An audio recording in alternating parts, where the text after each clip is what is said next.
sénégalais yi lan la wax loi yi nga xam ni moo tënk njàngum Sénégal bi lan la fësal boo demee tey ci les principes généraux de l'éducation sénégalaise fii ci Sénégal dafa am loi bu ko tënk muy loi 2004-37 bu 15 décembre 2004 loi boobu noonu mooy compléter loi d'orientation de l'éducation nationale muy loi numéro 91-22 du 16 février 1991 loi boobu noonu ci article 4 am dafa ne l'éducation nationale est laïque. Elle respecte et garantit à tous les niveaux la liberté de conscience des citoyens. Loi bi dolli si ne par ailleurs l'éducation nationale sur la base des principes de laïcité de l'État est favorable aux établissements privés susceptibles de dispenser un enseignement religieux. ci tënk loi bi dafa ne njàngum Sénégal ci boppam dafa tëddee njaaxanaay maanaam sukkandikuwul ci benn diine képp éducation laïque la te bépp établissement buy jàngale da nga war a respecter li nga xamante ni mooy liberté wu citoyen yi maanaam ña fa nekk di jàng moo xam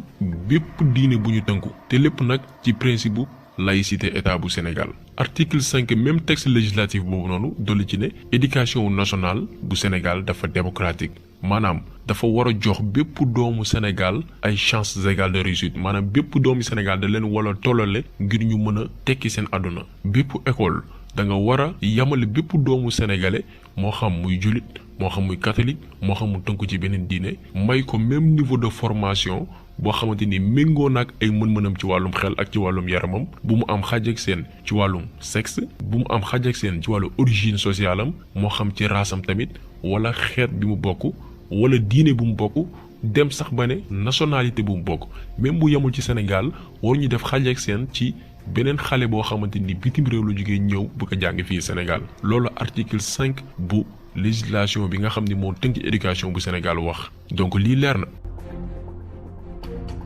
ñu dolli ci ne loi wu 91 bi ne l'éducation nationale reflète également l'appartenance du Sénégal à la communauté de culture des pays francophones en même temps qu'elle est ouverte sur les valeurs de civilisation universelle et qu'elle s'inscrit dans les grands courants du monde contemporain. Par là, elle développe l'esprit de coopération et de paix entre les hommes. Article 5 loi 91 bi nga xam ne mooy tënk njàngum Sénégal dafa ne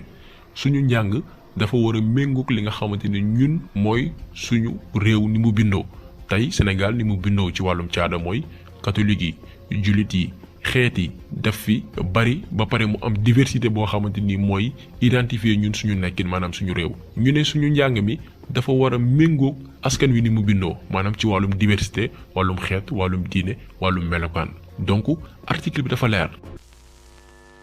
léegi nag li nit ñi war a jàpp ci dialogue bi mooy Macky Sall fi mu toll nii gëdd lay wut maanaam quête de légitimité ni ko tubaab di waxee. boo demee même ci livre science politique yi wala sax ci communication politique dañ ko fay jàngale maanaam ab homme politique boo xam ne nii am na démb bu ñaaw wala jaar-jaar bu xaw a ñagas nekk ci ab position bu jagadi def nag ay mbir yu doy waar après nag mu bëgg a rectifier erreur yi mu def maanaam rattraper li weesu pour que nit ñi fàtte la mu jotoon def loolu la ñuy tuddee en politique quête de légitimité Macky Sall fi mu toll nii loolu la nar. woo gi ñu woo askan wi ci waxtaan moo xam ci secteur bi ñuy évoluer wala sax opposition sénégalaise bi ñu ne da leen di dajale ngir ñu waxtaan mooy nangu loo leen que ni élection yi fi weesu ak ñagas-ñagas yi fi am ak ñoom opposition bi ne woon accepté wuñ Macky Sall comme président parce que li fi xew jar-jaaru yoon woo leen ci dialogue national bi mooy ngeen accepté résultat yi par force moo tax ñi accepté participer ci dialogue national bi dañu bokkoon ci élection yi weesu soit daanu nañ ci piège yu Macky Sall parce que reconnaître nga ko léegi wala da nga bokk ci deal bi tax ñu dudd lépp loo xamante ni préoccupation askan wi la Macky Sall toog dëgg ci tànkam tey nag woote waxtaan ngir ñu fàtte loolu lépp te ay mbir yu ñu war a régler la du lu ñuy waxtaanee dañ ko war a régler wut ci saafara te tamit yooyu opposant weddi nañ seen bopp te du ñoom ñooy xëyaat ëllëg jàkkaarloog sénégalais yi ngir jéem leen convaincre parce que ay nit yu soppi kàddu lañ saa yu leen neexee. comme niñ koy defee saa su ne rek ñoom avocat Franck Timis yi weddiwaat ni seen client mosul versé Aliou Sall li nga xam ne nii mooy xaalis ñu ne maanaam Timis Corporation mosul envoyé xaalis Agritrans bi nga xam ni Aliou Sall moo ko moom. BBC ba tey ci seeni enquête ñu trouvé benn saisie ci registre comptable ñoom seen entreprise muy Timis Corporation te ci registre boobu noonu dañ ciy gis $250,000 yi ñu envoyé woon muy 147 millions de francs CFA ñu envoyé woon société Aliou Sall bi te BBC bi ñu vérifié compte entreprise boobu noonu dañu gis que ni paiement bi société Aliou Sall bi lañ ko envoyé muy Agritrans donc li dafa leer amul lam-laame papier yaa ngi nii ngeen di gis te preuve yi yëpp day wane ni ndeysaan sénégalais yi ay milliards de dollars waxuñu ay milliards de francs CFA mais ay milliards de dollars yi sénégalais yi moom lañ jël sacrifié ko mu nax saay Frank Timis moo ci bénéficié wu ak entreprise bii di BP ak Aliou Sall ak Macky Sall ñeenti acteurs yooyu noonu ñoo sekk mbir mi xëy na peut-être am na ñeneen ñu xamul mais ñoom ñoo fës donc lii lépp liñ ci mën a jàngat mooy amuñu njiit yoo xamante ne nii dañu bëgg seen réew dañuy sonal ak ay discours mais seen yéene mooy askan wi dee ci ndóol ngir lan saa yu ay élection ñëwee ñu ñëw neexal leen ay 2000 francs wala may leen ay ravitaillement pour defal leen. participation bi nag dans l'ensemble mun nañ ni bilan bu satisfaisant la parce que benn Sénégal gëj na dem finale Coupe d'Afrique depuis 2002 réew mi traversé ay étapes yu métti concerné équipe nationale bu football. bi yoon nag ñu wane xaar kanam gu bees parce que ci compétition bi yëpp ci 7 matchs yu équipe bi joué 8 buts la ñu dugal encaissé 2 buts te 2 buts yëpp ñi ngi ko encaissé contre Algérie bi nga xam ne moo nekk champion d'Afrique ñu am suñu 5 joueurs yu bokk ci équipe maanaam 11 joueurs yi gën a xarañ ci compétition bi muy Kalidou Koulibaly Sabali Gassama Idrissa Gana Gueye ak kii di Sadio Mané donc mu nekk ab satisfaction bu ñu xoolee 7 matchs yi nga xam ni suñu équipe joué na ko beneen satisfaction bi aussi nekk finalu bi parce que comme ni ñu ko waxee sànq 2002 le Sénégal ki ci joué final maanaam 17 ans fukki at ak juróom-ñaar réew mi di daw ci ginnaaw final te pourtant bi ñuy dem néewoon na ay sénégalais yu gëm ni réew mi dina fa def dara ñu bari dañ doon wax naan dem leen ñu éliminer waaj leen quart de finale comme nan daan demee rek mais gis nañ ni joueurs yi dañu wone engagement Pastef taxaw temm nag ngir sigil drapeau wu Sénégal te def nañ ko xeex nañ jusqu'au bout ba ni leen di gagner contre Algérie booy xool ñoo dominer match bi yëpp du début jusqu'à la fin ñoo dominer match bi wane ni dañu bëgg coupe bi dañ ko bëgg a indil askanu Sénégal boobee itam nga gis tout au long de cette compétition bi CAN bi commencé ba léegi réew mi dafa changé xar kanam ngay sentir mbégte ci kanamu bépp sénégalais ci mbedd yi fu tourné daanaka coow amatul woon ci réew mi te loolu lépp li ko waral mooy taxawaay gu am solo gi nga xam ni équipe nationale bu football am na ko ca Coupe d'Afrique bi parce que réewum Sénégal ci boobam ñoo bëgg football tey mooy benn discipline boo xamante ne nii bu ñu participer compétition rek nga xam ni réew mi am na lu fi xew donc dafa am benn liaison bu am diggante askan wi ak équipe nationale ba tax bu ñuy def ay résultats yu baax di refléter wu même sur le plan social ci nekkinu askan wi seeni dundin donc loolu di li football bi apporté ci biir réew mi parce que jafe-jafe yaa ngi fi coow yaa ngi fi mais football bi mu ñëwee CAN bi dafa apaiser tension yi askan wi nga xam ne ñu ci bari ñu ngi jànkonteel ay jafe-jafe fàtte seeni problème te loolu lépp satisfaction wu équipe bi la seen prestation moo ko waral. yow tu es tout le temps au front sénégalais yi lay seetaan xam naa peut-être du ñàkk ñu posé wu la question lan mooy sa secteur d'activité. man travailleur social la ma nekk agent état nekk plus précisément agent ministère de la santé et de l'action sociale. war ngay xeex état chaque fois. pas xeex état chaque fois damay joxe benn misaal justement yaa ngi may wax sama secteur d'activité travailleur social la di liggéeyal ministère de la santé 2013 maa ngi doon liggéey hôpital régional bu Sédhiou hôpital régional Sédhiou nekkoon hôpital bu bees am benn directeur mais fekkuma ko fa mu am deuxième directeur ma def fa ay 6 mois genre yooyu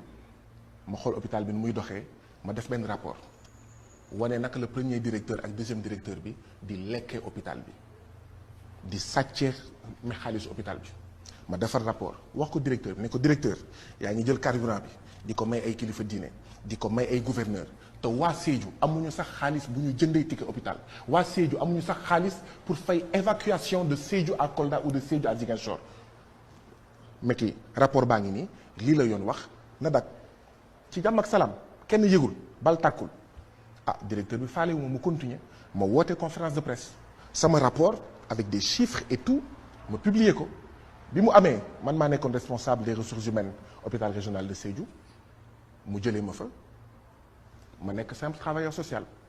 donc sama réew sama askan moo tax may ñàkk ay avantages ak ay privilèges parce que mënoon naa def nit ñëpp wala ñu bëri nga xam nga lan la grawul quoi bàyyi ma toog noppi c'est pas grave lii kenn du si dem aljana benn ñaareel bi le plus grave parce que foofu laa bëggoon ñëw si Eva Marie Coll Seck ministre de la santé et de l'action sociale jëlee ma hôpital régional Sédhiou affecté ma 3 fois en 1 mois ci gouvernement boo xam ne da ngay naan gestion sobre et vertueuse kenn joxuma demande d'explication kenn yóbbuma conseil de discipline parce que j'avais fait un rapport jox naa ko ministère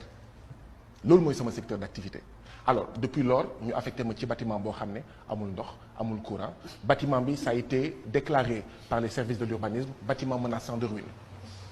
voilà en fait kuy bañ Sénégal te bañoo te sa njëriñ tax lii mooy sa sort maanaam dañ lay mettre li ngeen di dégg on te met au frigo donc aw ma avantage aw ma dara aw ma may ci bâtiment boo xam ne même bu ma safee saw damay génn ci dëkkandoo yi maanaam ci kër yi ne leen dama saf saw voilà en fait ce qu'il coûte aujourd'hui au Sénégal de dire bés bu nekk Sénégal am na ñeenti jigéen qui meurent d'une grossesse ou des suites d'une grossesse naka ngeen mu ne saax-saaxe xaalisu hôpital mais xaalisu état parce que amuñu sage-femme yu doy amuñu gynécologue yu doy voilà en fait xeex bi ngay naan lan mooy sama secteur d'activité ñu ngi lay gis kaso saay su nekk lii mooy suñu xeex suma njëriñu bopp bu doon sama njëriñu bopp ma dem APR donc yéen a ko déggandoo li tax nag ñu dégtal leen vidéo bi dafa bari ci ay sénégalais yoo xamante ne nii bu ñu gisee ay jëmm yu mel ni Guy Marius Sagna da leen di jàppee comme ay nit yoo xamante ne nii amuñu dara lu ñu def tekkiwuñ dara ay nit yuy taxawaalu am jot dem ba xamatul lu ñuy def nag dugg ci li nga xamante ne nii mooy activisme. moo tax ñu proposer leen vidéo bi en tant qu'introduction pour wal leen ni am na ay sénégalais patriotes Sénégal jaral leen ñu ñàkk ay privilèges ci ministère ak yeneen organisation te ñu bari ñi leen di critiquer jàpp ni ay nit yu amul xëy lañ dañuy taxawaalu kum ci doonoon yow doo ko def maanaam risques yi ñu jël yu ci mel ni Guy Marius Sagna parce que am na sénégalais yoo xamante ni li leen intéressé wala li leen boole ci réew mooy liggéey daan seen doole am seen salaire jafe-jafe yi nga xamante ni askan wi ñi ngi koy jànkonteel seen yoon nekku si ci beneen côté nag mu am ay sénégalais yoo xamante ne nii ay exception la yu ci mel ni Guy Marius Sagna agent au ministère de la santé la mais le fait que mu doon dénoncer yenn mbir yi nga xamante ni nii mooy xew ci secteur boobee ak yeneen secteur tax ñu sanctionné ko lu bari yoon ci domaine bi muy yëngu donc yoon la ñu xamal sénégalais yi mooy kan laataa ñu ñëw ci arrestation bi nga xamante ni def nañ ko ak conditions yi ñu ko tëjee kaso violer ay droit am empêché ko mu wax ak ñi nga xamante ni ñooy ay mbokkam comme si que nit ku tekkiwul dara la wala koo xamante ne nii dafay représenter li nga xamante ni mooy danger ci biir réew bii di Sénégal alors que demeewul noonu patriote la boo xamante ni day xeex ngir réewam ci dëkk di ko tooñ la ñuy def parce que à chaque fois Guy Marius Sagna bu participer ci ay manifestations policiers yi moom rek la ñuy wër ci mbooloo mi pour jàpp ko. ndekete alal ju bari jéeg siiw géeg lépp yàlla daf cay dugal ay jullit nattu seen pas-pas tànn ña ca gën teg ne ña ca des bokk ci ñi ñuy yóbbu ca ëllëg fu kenn bëggut a dem. ñooñu nag yàlla nee na suñ delloo gannaaw ne lañ defoon rëccu nañ ko dutuñ dax kenn duñ tere ko fi julli man nañ leen a jéggal waaye suñ nangu wut a jéggul nañ ko jëflante ak ñoom fu mu yam rek baax qul lillazina kafaru in yantahu yughfar lahum ma qad salaf wa in yaudu faqad madat sunnatu al awwalin wa qatiluhum hatta la takuna fitna ndax loolu li muy jubale nit ñi ku fi julleetu ñu dàq la nga bañ ñu dàq la day mujj sa pas-pas tàmbalee yànq ndax suñu la bàyyee julli moom yéegi des taxul ñuy wax moom wa yakunu diinu kulluhu lillah fa in intahu fa inna allaha bima yaamaluuna basir kon ñooña ñu mat a tatagal lañ ñu mat a gàttandu lañ ñu mat a teertu lañ ñu mat a jàppale lañ nañ leen di jàppalee nag mooy ñi nga xam ne yàlla jox na leen alal yakkal leen te ñu ay jullit yoo xam ne seen xol yaa ngay dund nañ fexe ba ñaar ñooñu moom kenn ku nekk am sa pharmacie bopp boo xam ne yaa koy moom kuy liggéeyal yàlla laa wax nag te yàlla ñor ko manis naa liggéeyal yàlla ci ñoom ndax dañoo bàyyi lépp te yàlla rek tax ne leen yàlla fay te demaguñ alaxira ne leen yàlla fay te buñ demaguñ alaxira loolu sasu jullit yëpp la nañ fexe ba ku ne am pharmacie ba ko gënal ñu wéy moom wóor na ma ne bu ñu ko amee danañ fa tabax jàkk waxuma la tere ko fa jël waaye danañ fa tabax jàkk ñoom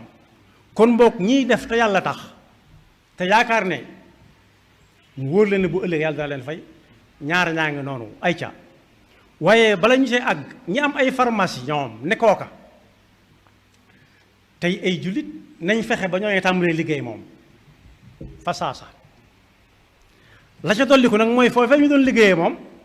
nañ xam ne ku fa jëmati di fa yóbbu sa alalit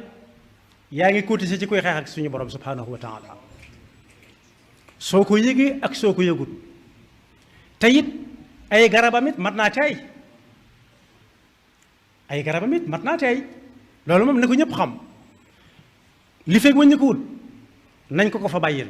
am na ko defoon fii fi Mbakke Bawol bi suñu tere yi mu doon tere 1980 mu ne moom fi mu nekk ab commune la tudd ab commune xanaa du nit ñaa fa dëkk lànk na lu suñu daal waxoon nañ ko fa bàyyil mburu ma may jaay moom nu mu def wàññi ko ñëwaat si mu ne ko tuub naa loolu na dellu si waat kooka jullit yépp la tooñ la ko tàmbalee fa gën a sori ak fa gën a sori ci penku ba ci sowu ak ba ci Saalum ak gànnaar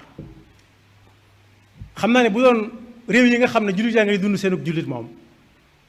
waxatuñ ko dana tëj bisub keroog ndax kenn dutu fa dugg di jënd garab. donc li nga xamante ni am na ci monnaie bii di ECO te duñ ko wax africain yi duñ ko wax sénégalais yi mooy jamono ji dañu am opportunité Afrique dafa am possibilité génn ci franc CFA sans problème parce que accord yi nga xamante ni signé nañ ko ak France day jeex ci décembre 2020 ñu ngi ko signé woon en 1945 te accord bi dafa waroon durer 75 ans maanaam juróom-ñaar fukki at ak juróom donc benn at kese moo des ci contrat bi nga xamante ni ñu ngi ko signé woon ak France pour utiliser monnaie bii di franc CFA. léegi nag France xam que ni dëkk yi bokk UEMOA bu ñu génnee ci franc CFA du ko arrangé parce que ñoom dëkk yooyee dañuy verser xaalis réewum France léegi ñoom ñu comploté ak ay chef d'état africains yu ci mel ni Macky Sall Alassane Ouattara ak ay yeneen njiitum réew yi nga xam ne ñu ngi bokk UEMOA pour créer beneen monnaie bu bees boo xamante ni day fonctionner ak même manière ak lii di franc CFA maanaam même mécanisme yi la lenn kese lañ ci def comme coppite mooy turu xaalis bi kese mooy soppeeku bu ko defee nag ñu dem ci population bi di leen wax naan lii ngeen bëggoon am ngeen ko dootuñu utiliser li nga xam ne mooy franc CFA pour que débat bi jeex alors que ci ginnaaw la ca làkku yépp amul benn différence ak franc CFA malheureusement nag suñu médias yi duñu expliquer sénégalais yi mbir moomee d'ailleurs bi ñu lancé ECO ñu ci bari dañ ko apprécier woon même ñun parce que xamuñu woon lan moo nekkoon ci fond dossier bi mais après ay recherche xam nañ que ni lii ay naxaate la jël ay décision ci sa turu réew te yëgaloo leen dara gënu koo garaaw.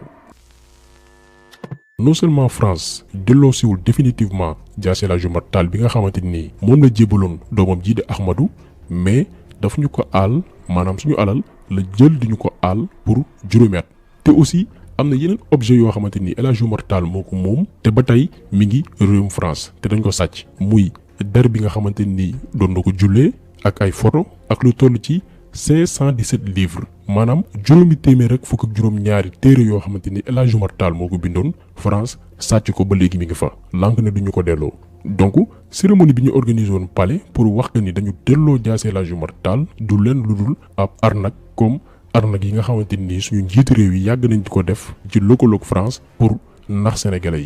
yi ñun ñëpp xam nañ ni Édouard Philippe ñëw fi rek pour événement bi nga xamante ni organisé woon nañ ko palais du loolu moo ko indi woon Sénégal dafi ñëwoon pour ab mission diplomatique d'ailleurs signé nañ ay accord ak Macky Sall loolu lépp daan ci ñëwaat ci beneen vidéo parce que bëgguñu jaxase mbir yi histoire bi itam yemul fii daan ci itam gën a waxtaan pour leeral sénégalais yi mbir yi naka la demee donc ñi leen di gërëm di leen jaajëfal di leen jox rek daje beneen yoon ak beneen vidéo jaa ngeen jëf